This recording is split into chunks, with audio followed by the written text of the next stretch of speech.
Hi everyone, welcome. Can you hear me in the back all right? Great, thank you so much. You're not in the back. Thank you so much for joining us for this event celebrating Sarah Heady's latest book, Comfort. We were joined by Sarah along with fellow writers Amy K. Bell, Tanya Holtland, Maia Ipp, and Laura Walker. We can give some love for them. Thank you to everyone who's joining us in person here at Green Apple Books in the Park in San Francisco, and also to everyone who's joining our simulcast online from wherever you are. If you so choose to let us know where you're tuning in from, it's a very fun game that we play. We would love to know where you're joining us from. It's a fun Zoom age thing. You just say hi. We'll let Sarah know that you said nice things to her. I have a very brief amount of business, and then we will get to the heart of the matter. First, please do check out our full event calendar on our website at greenapplebooks.com. If you like events such as the one you are attending now, you might like other things that we put on. We're coming to the end of our season, but we have a really great 2023. I'm a little biased, but we have a really great 2023. We do have books by tonight's authors available at the front register, and we appreciate your support of them, and we appreciate your support of us through them. So thank you if you're able. And thank you also for keeping your mask on this evening. We're trying to move forward more safely and be able to gather and be celebratory. So we're glad to be here in person, but we also want to protect one another during an ongoing pandemic. So we also want to give our authors the grace to take their masks off while they're on the microphone if they so choose. So thank you for being cool about it. We really appreciate it. The format for this evening is a very special one. I'm really glad that we get to host it here because it just makes my heart aflutter. So the format is going to be, we're going to hear work from all of our individual writers, and we'll also hear them read their favorite piece from Sarah's latest book too. I think Maia brought this idea to the table, and I think it was Sarah who said really well that it's an exciting opportunity for multiplicity, and I think you're right, and I'm very excited about it as well. So that being said, I'm going to introduce our first reader for the evening. First is Amy K. Bell, who's a mixed-race Chinese-American writer, early childhood educator, and mother of two. Her fiction and essays have been published in Hyphen magazine, Paperbark, The Margins, and Forge, among others. She has one poetry chapbook, The Book of Sybil, published by the Gorilla Press. Amy is a co-founder of Dropleaf Press and lives with her family in Oakland, California. Please welcome Amy K. Bell.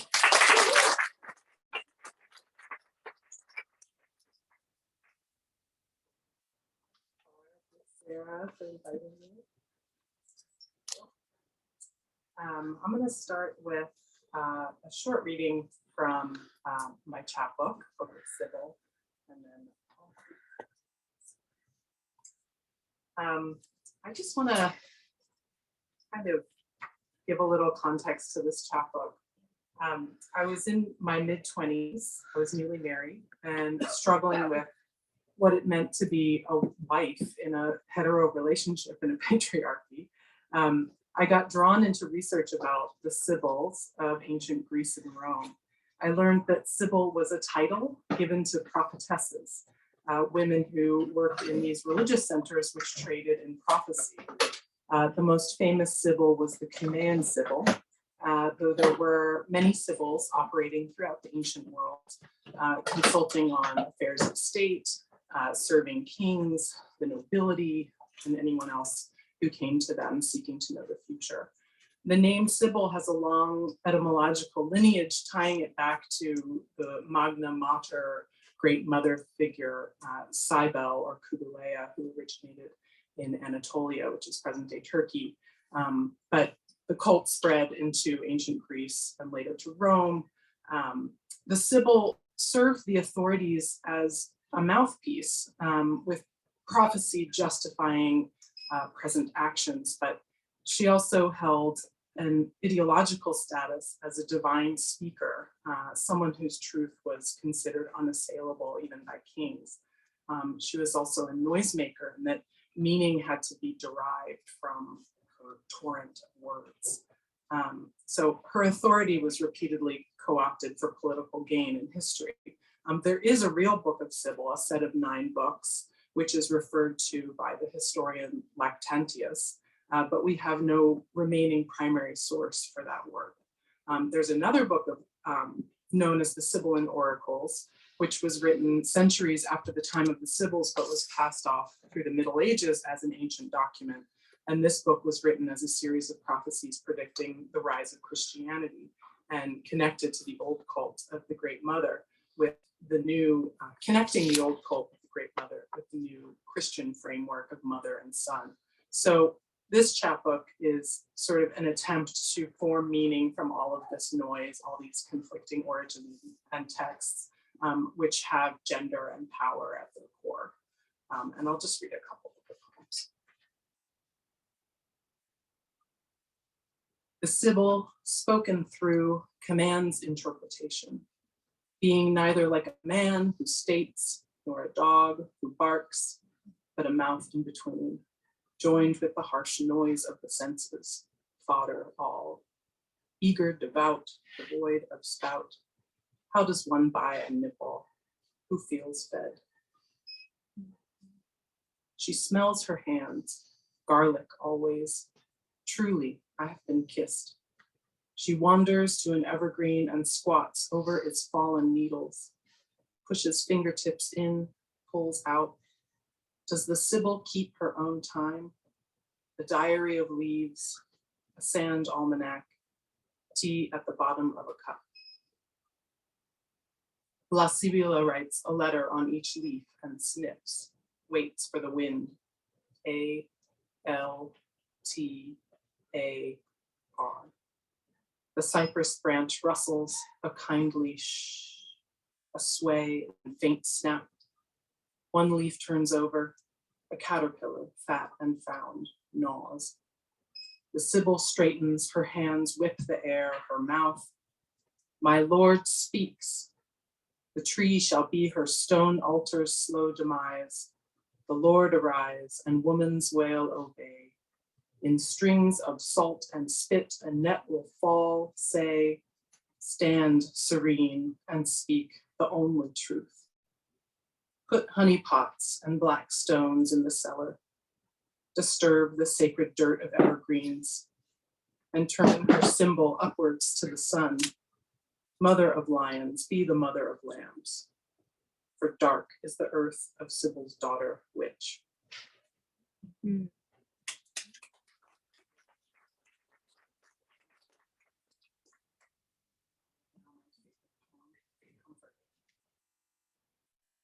It's on page 49.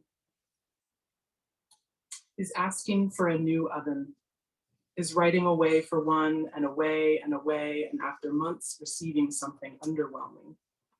Is only 2 arms, only 2 hands, and there are limits to what I can do.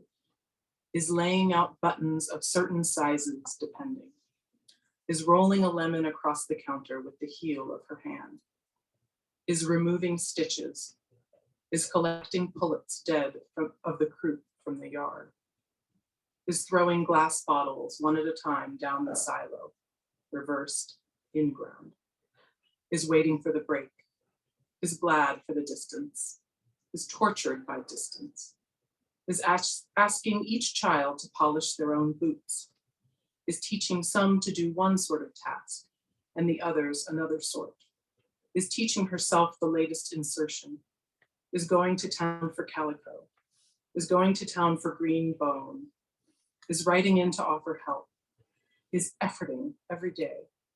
Is hard on her knees. Is hard on her lumbar. Is on top of her own fertility mostly. Is counting drops of chestnut oil, one for every year the child is old, for whooping cough. Is seasoning syrup. Is adding to her collection of patterns. Is dissolving lye in rainwater. Is covering her nose and mouth. Is managing the lifespan of every species. Is stewing and keeping. Is keeping on top of. Is managing loss. Is consolidating. Is cooking things that keep a full week, even in summer. Is walking to the mailbox on West 21 Road and putting the red flag up. is walking the access, is walking the property's perimeter over and over, squeezing between the ditch and the fence and saying, this cadaster is bramble scratches. This cadaster is feet-made ruts.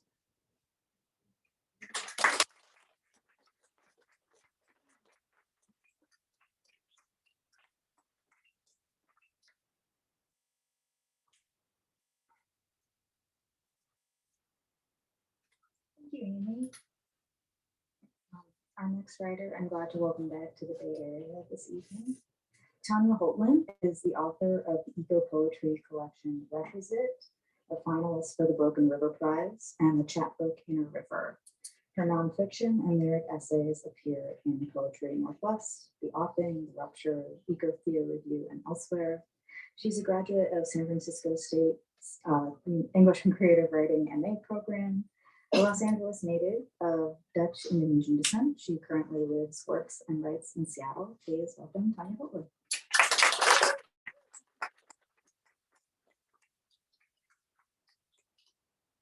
Thank you so much, Carr and Green Apple Books. It is really a delight to be back in the Bay Area for this, and I'm so excited to hear and read Sarah and Laura and Amy and I as well. Nice working with you. I'm going to read a little bit from Requisite. The history on this book is it's sort of a personal reckoning with climate change and the anxiety that we carry as we move through this. The first part that I'm going to read was originally a libretto, actually, that Sarah had recommended me for, so it's really lovely to kind of tie it into this evening. 1. It's not impossible to break with illusion.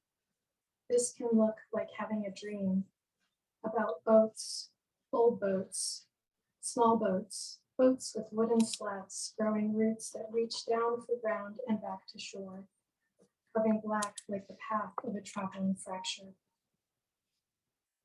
In this dream, you cut them like you replant a young tree, gently wrestle down its undersides. Fingers follow buried branches to expose deepest intentions. Then the mighty snap. The boat is free. The roots of you sink into the dark beneath. On the water, we float global fever, coast the slow of undoing. Think about polar ice, the ways we are spilling all the secrets of which we are still in desperate need. The distillation of passage without extension. On the other side of this quickening, there are people in Greenland who were once ensconced in ice, who had never seen a tree. Maybe the consistency of our humanness is largely the sharing of what we cannot see. An archipelago is a place to practice, sending out and coming back in, and so is a country under siege. This place of leaping the distance between boundary, between each other, the less visible made whole, made clear. This is the last section I'll read. It is easier to believe it is mostly volcanic, the way change comes. You don't notice the edge of a continent moving half a centimeter a year, or the tree line thinning, the slow quieting we don't always see, things coming that will slip us out beyond remedy. I am learning that there are things we can only talk about underwater, that there is a struggle in only being able to see one of your lifetimes at a time, of always sitting in the same seat in the theater while the Congress of you watches.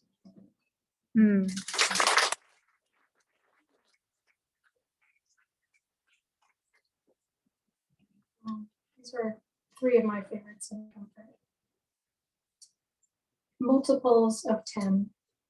How I loved the way we galloped, but I fell asleep in fields, macadam black, their sweating gutters. Still, we prospered. I sent my sister an endless knot. It got lost in the mail. Too infinite for the system. Our children were raised together in the same white box of a room, of a fallen-in lathe accident, a ricochet version of time, a sink ratchet mended, a porch bloomed, black with mold, an open-handed what? And I dreamt the space between my fingers was spring-loaded wool, would carom the cracks away.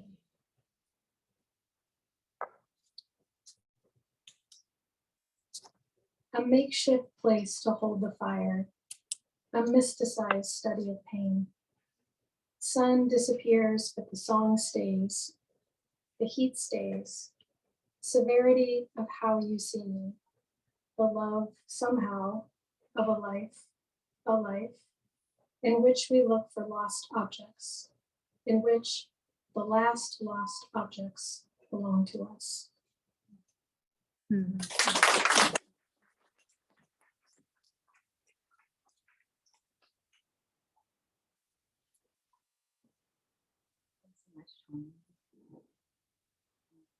Our next reader, Maia Ipp, is a writer of fiction and cultural criticism and the director of the New Jewish Culture Fellowship.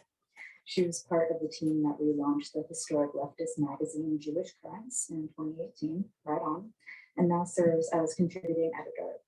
In 2020 and 2021, she was a creative writing teaching fellow at Columbia University, where she also held a Felipe de Alba Fellowship for Fiction. She's currently working on a novel called Sugar Truck, which includes one very good Holocaust joke her grandmother used to tell. Please welcome Maia Ipp.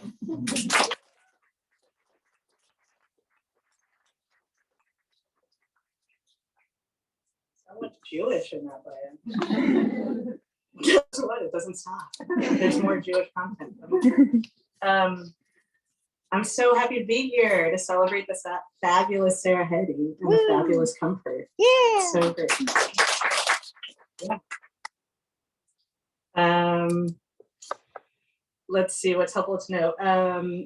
Our protagonist, Lila, who you're going to hear about, she's a grad student and she's developing unexpected feelings for one of her students who is a Lithuanian exchange student. And Lila is the granddaughter of Holocaust survivors from Lithuania.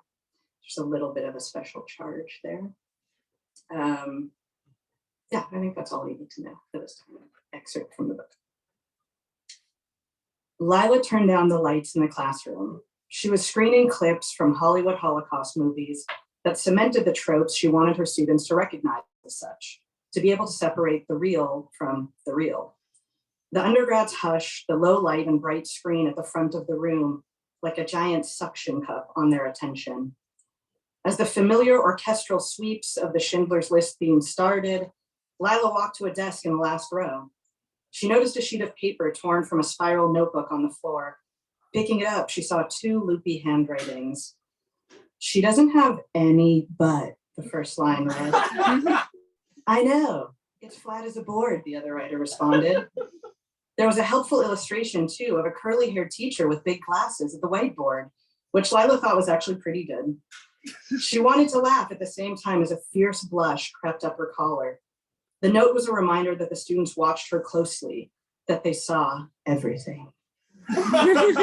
Suddenly, Charlie Chaplin exchanged ridiculous heils with a fake Mussolini on screen, and she heard Paul's quiet laugh, the sound of which was richer, fuller than it should have been, and which felt like it traveled directly to her ear. She looked over to see Paul absent-mindedly twirling the hair at the nape of his neck into a tiny twist. She'd noticed he did that sometimes when he was puzzling something out. She suddenly wanted so badly to touch that cluster of soft hair, even if he laughed as she did it, to run her fingers lightly along the back of his neck. She willed herself to think about something else. She looked at two girls who always sat side by side, who were the kind of girls she imagined passing that note. They participated a lot, but invariably looked slightly bored, which Lila decided was a fashion choice, like their ripped jeans and nose rings. Then the room brightened from the light of the screen, the soundstage Warsaw morning. An actor playing a soldier appeared, a fit but slender young German, a hot Nazi, a hotsy, Lila thought with some delight. That was hilarious. She realized the Nazi looked like a more conventionally handsome version of Paul. Not that Paul was an Aryan ideal, his eyes were more gray than blue, and he wasn't blonde, not Nordically blonde anyway. But there was something in the Hotsy's bearing, something in his height or the precision of his cheekbones that reminded her of Paul. It wasn't like it hadn't occurred to her before, but Paul wasn't German. He wasn't a stand-in for dominance or power. He was something in between, an inheritor of proximity to loss and of loss itself, and two, of staying, of being able to stay. What was that like, she wondered, to inhabit the place your ancestors had, to feel rooted? She imagined Paul standing before a house, an impossibly old wooden house in a field of weeds edged by thin linden trees, smiling, one arm outstretched as though waiting for her hand. Come, Lila, he'd say. Oh my God, she thought, was she fantasizing about property now? She'd been in San Francisco too long. She knew her clips would end soon. She tried to focus on the discussion she was about to lead, but her attention and her gaze returned to Paul, to this thing she hadn't felt before, which raised her temperature and made her feel slightly stupid. She'd never been drawn to someone like Paul. She'd always dated guys who looked like they could be her cousins, sweet nerds, indoor kids. But she wondered now, was it because she couldn't imagine having an actual conversation with someone who looked like he played sports, as she'd always said? Or because she assumed a hotsy would never want her back? And how did Paul fit into any of it? Well, he didn't, she reminded herself sharply, because he couldn't.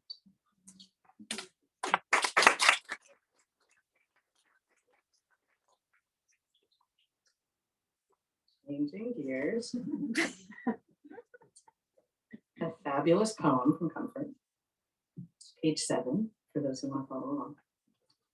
Bodies hunker into orbits as shoulders in sockets must be yanked out to feel anything. Flags with no real insignia, only shoddy patches covering something now invisible. An economy founded on chains of proximity that ceased to exist decades ago.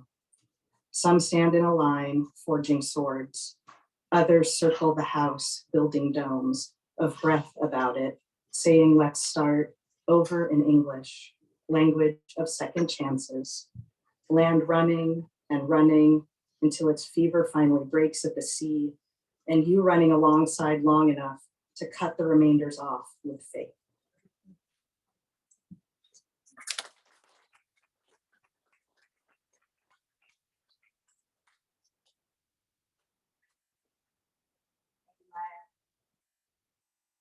Our next reader, Laura Walker.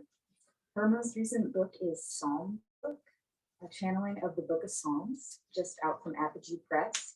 She's also the author of Story, Follow Passwood, Bird Book, Rimmertown and Atlas, and Swarm Lure. She grew up in rural North Carolina and now lives in Berkeley, California, where she teaches poetry, keeps bees, and rainbows chickens. Please welcome Laura Walker.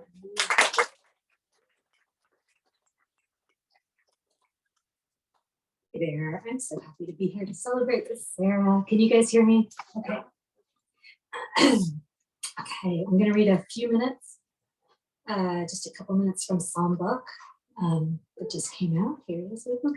And I don't need to say too much, except that I have a very complicated relationship with the King James Version of the Bible, in that I was raised in the Bible Belt by a proselytizing atheist. And so I always simultaneously felt inside and outside of that language at the same time. I wrote these poems by choosing a psalm and reading it over and over and over and over and swimming in the language, and then not exactly translating it, but maybe channeling is the best word. The voices I heard there, and I don't claim that anybody else hears the same voices that I hear in the Psalms. So each one is titled from the name of the psalm that I wrote it from. And sometimes those psalms repeat.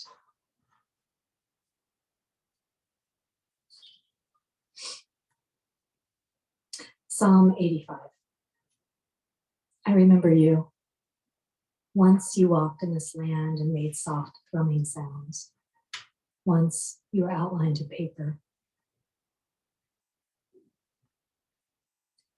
Psalm 8. A braided moon, animals under our feet. Psalm 16. At night, I confess to drinks with my neighbors. Brown clay cups, plastic plate. You want no part of me. They hasten after each other. I am waiting for you. A night season stretched.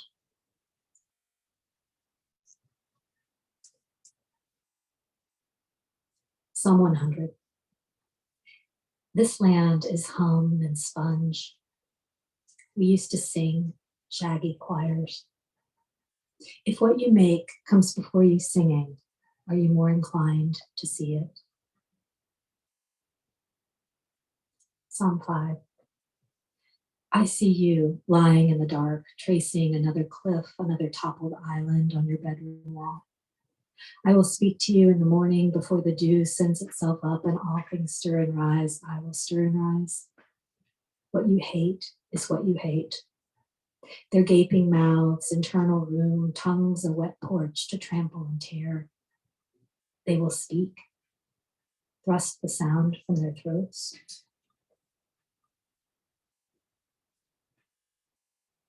Psalm 13. You have forgotten me.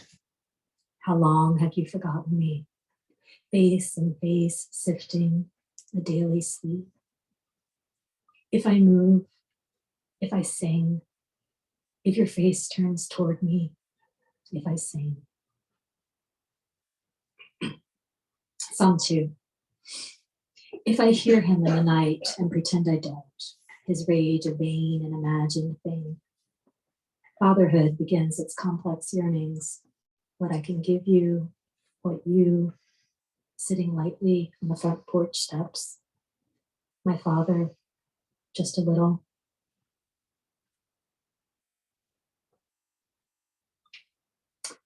Psalm 84. I don't mean to speak this way. You are a clatter and a light. Your songs are the best songs. Your reason is the best reason.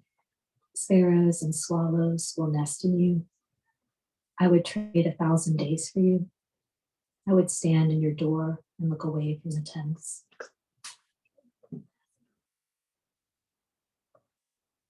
Psalm 4. I grow large beneath my hands. My fingers break and sway. The meat of me besets. I know you hear me.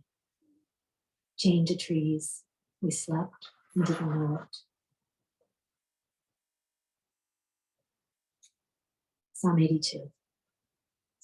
You are not among us.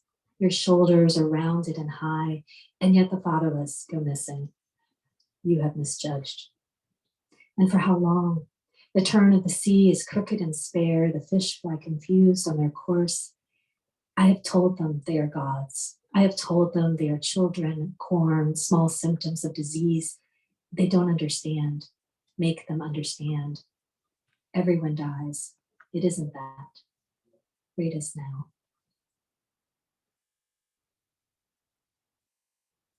Psalm 142.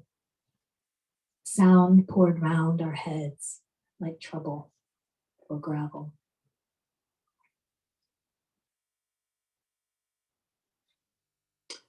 Psalm 100. The land humming, spikes and cornrows, it sings blackbirds and berry lines, it sings darkness and thrush. Pulls its mouth round the smallest pebble, performs itself in lathing and glass. Make a good noise, all the lands and us, make a good noise. Thank you.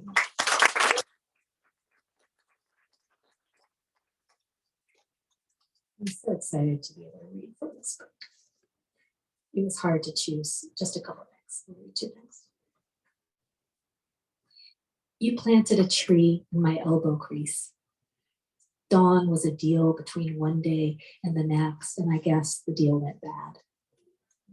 I never heard the bell ring. I saw the red cape children, rounding bends, moving west. It's all some story you told me. Supine when I was grass, and you an insect, or you the sun, and me cash, crop, repetition of winter wheat, under the rain. The kind of promise that makes ghosts. And the ocean shrank away from the plains, and timetables caramelized into layers, and ships sailed passengerless, and flags were torn to shreds, and the old ways died, and a trance was woven between all folk, and they grew thinner and more alert. And how I want to dance, but find my legs have been broken painlessly in the night.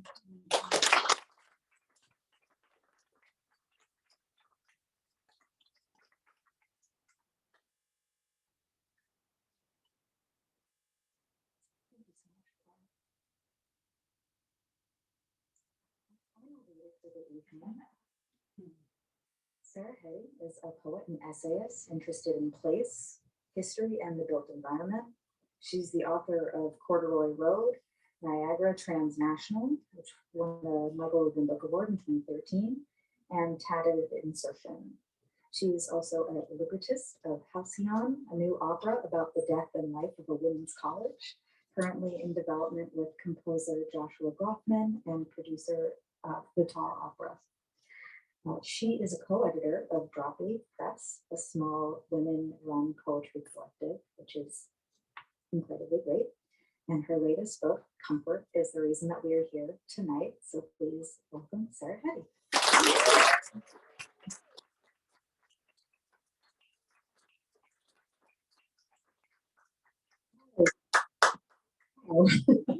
Where is the camera up there? Okay, I'm gonna look forward though. I'm so impressed by all of you being here, so grateful. Thank you, Car and Max, who I don't think is here, but is here in spirit. I'm looking at this paper because there's a few things I want to say. Car, Max, all of the Green Apple staff, all of my beautiful co-readers. I do want to say Amy. Well, first of all, did you know there's a pizzeria called Cybel's that's around the corner? So you might have to do that later. Also, I'm going to read, I chose a through line in the book that has to do with a seer. So that also feels really appropriate. There you are. I was looking all the way back there. And so I just wanted to say that. But everybody here helped this book happen in some way. Teachers, fellow poets whose work I adore, just people who helped me do life during the time I was writing the book and the time that it was trying to come out into the world, and during the time I had a baby like 16 months ago. And I think what's so strange about this, the experience of reading from this book now is that I wrote it before I had any experience of that, but there was something in me that was just like grappling with what does it mean to be somebody who does domestic tasks. And now I know what that is so much more than I did before. And I continually do it much worse than I wish I did, which I know is something I have to tell myself to not worry about every day. By the way, there's a lot of seats up here if anyone wants to come squat on the little children's section. It's really nice, but no pressure. So it feels like, you know, being here after the pandemic and after the experience of like going through becoming a new mom alone in many ways, you know, sheltered away from everybody, and then bringing this book out and being here with you all is very powerful. And I'm so grateful, especially to people who are here on East Coast time because it's late there. So thank you. I want to say that this book, the setting of it is the Great Plains. So if you kind of just picture the prairie, a flat open expanse, grasses and the smell of that, which is incredible. If you've never smelled the prairie, I think that you should if you get a chance. And the book takes place over 3 movements that correspond with the parts of a day. So there's sunup, day, and dusk. And I'm just going to read around from the book, skipping here and there, but mostly in chronological order.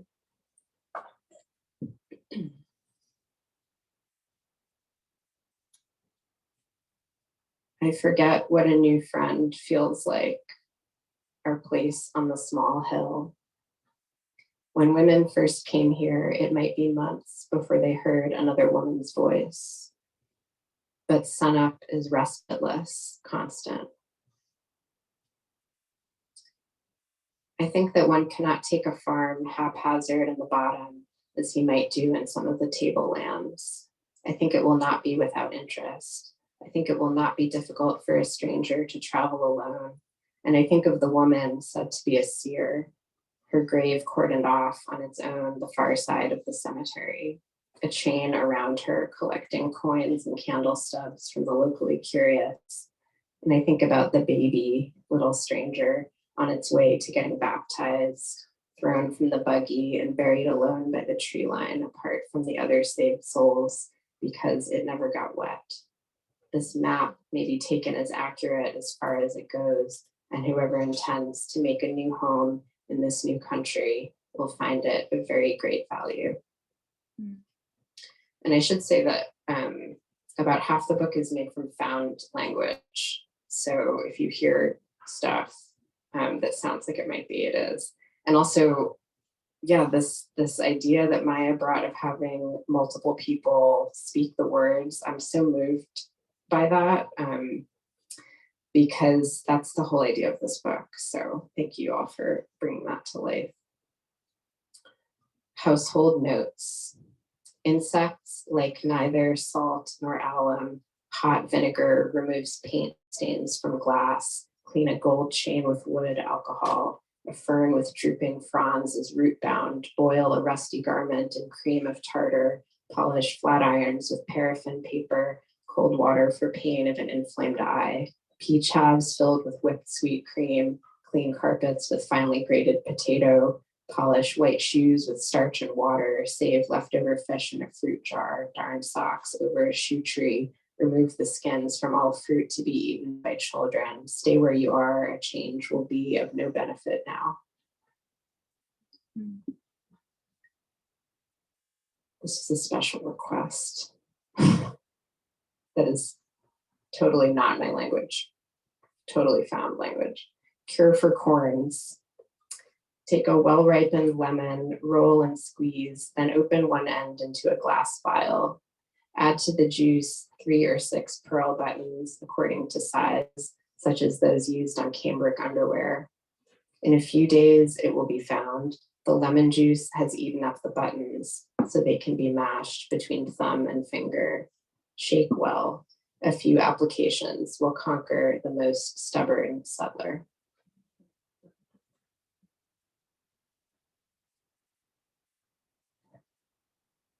I was cloudless sky crowded by gnats. I was sun in the eyes of a stranger, but red is no longer the only color, and red is not the only section of light, warm beneath an orb. Hold me there to that. Train sound, tree shadows on our bedroom blinds. If only the dead could know this. You were standing there, holding my hand to the wax. I was holding in my other multiple hands a range of remedies and chemicals, the liquids eating away their containers, artifice dropping into the natural, blending there, something forming, and I was still standing, toe cramping, doling out advice, you transcribing with a hunk of lead, bucket handles redding my forearms, red lines, divots, standing in sleep like a horse, milk pouring down from the eaves. And I said, or was it she, beware this warm grip, for I lived in the brown space between generations where all is resolved. Was walking home one night when I said, why, of course that's it, for everyone wants comfort.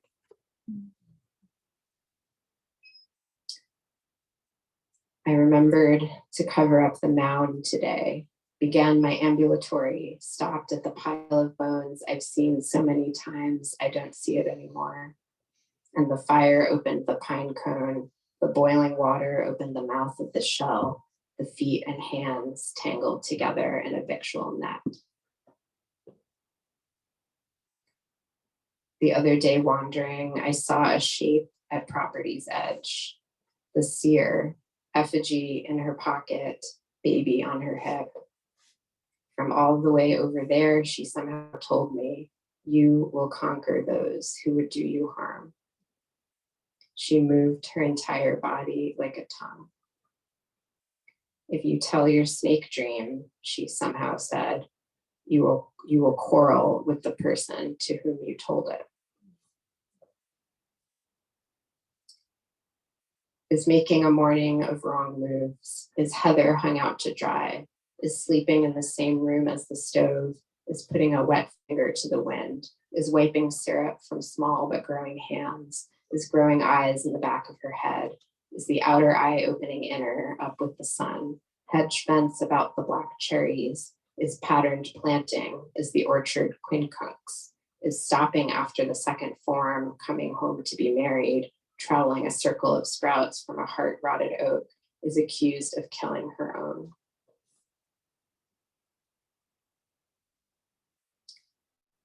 The seer in a pile by the silo, I swear, evenings at the window, the same window I'm looking out of. So how? She somehow tells me, when I was a child, a snake licked my ears clean, and now I can truly hear. She uses each limb as perimeter, spreads the whole of her skin across our portion of sky, handing me chicory. She is chicken wire casting thinnest crossed shadows into my hands.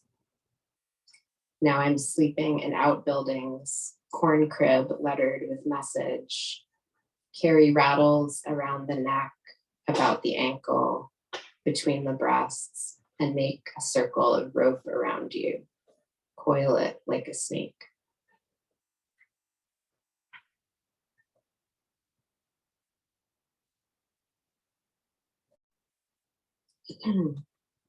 Is it the strap down, the braid down the back, because practical, also pretty? Is that the vanity, is losing value, is posing but not smiling? Is damage come in the form of water? Is wrinkle, dusk, no fight in her? Is a burn, a hexagonal pen, a joyful accident? Is molded according to patterns of light and exposure?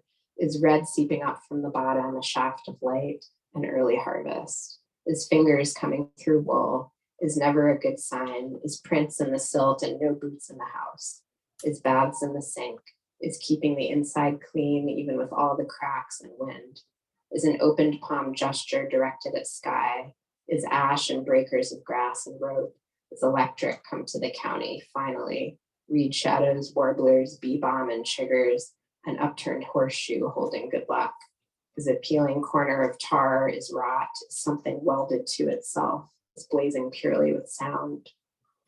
At the water pump in prevailing winds, with divining rods, but no lightning rod, because God's will, water pump, peg lock, is sliding out from the wall to keep horses in, going to feed them at 4 in a rainstorm, a hay bay, a barn bay, a grain bin, a full 4 bay, a straw room, a false breast wall, a saddle notch, a boarding stall, going to birth them at 2 in a snowstorm, a turnip room, an assignation, a spring house, a glassless transom, a smokehouse, a sugar camp, a corn-cobbed floor, a rug burn, a wet cellar, a peak, a weather vane, a moon-shaped cutout to indicate women, window from wind eye, for where it comes through and can see I can't stay here.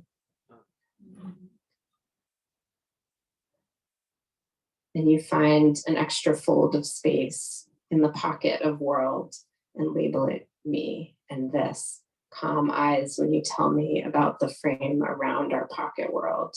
the net worth of my actions, nothing. And I am the last one to swallow the earth in this house, a hard clod, empty the hands, the sockets, the mouth of all hope. I'll catch up with you later. And sing me a way of being close to me without being inside me. My blue self is quiet and waiting for my red half to return. You won't slow down to see death's purple mergings. You won't see a new life for the fields. Each season, the ditch deepens, an undertow in a stone room, steeped in burning lavender. Lock yourself out once, I'll let you in. Twice, I can't do this anymore. Everything is changed in the valley of summer. The conflagration is me. Thank you.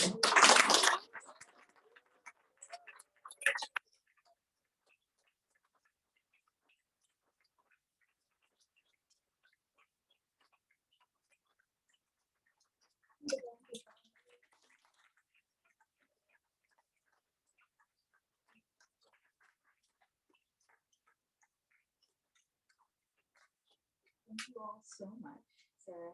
Thank you, and congratulations. We have our author's books available for purchase at the front. If you ask nicely, they might sign them for you. And we also have other books if you want to take a look around. We appreciate you being here so much, and we will see you next time. Thanks, guys.